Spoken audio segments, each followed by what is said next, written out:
Here's this better charger. It's an HTRC C240 Duo. Let's see how to disable the beep sounds of the keys. First of all, power it on.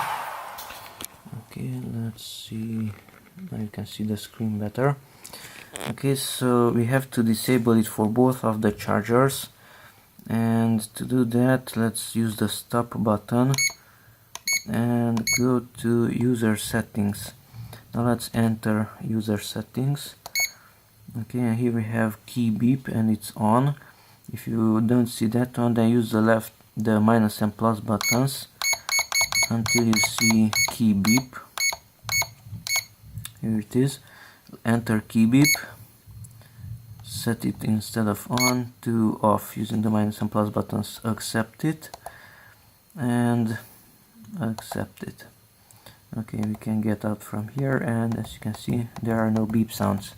There are no beep sounds for this charger, but there are beep sounds here. So press the stop button, for example, go to user settings, enter user settings, enter that key beep, minus or plus, accept it, and get out.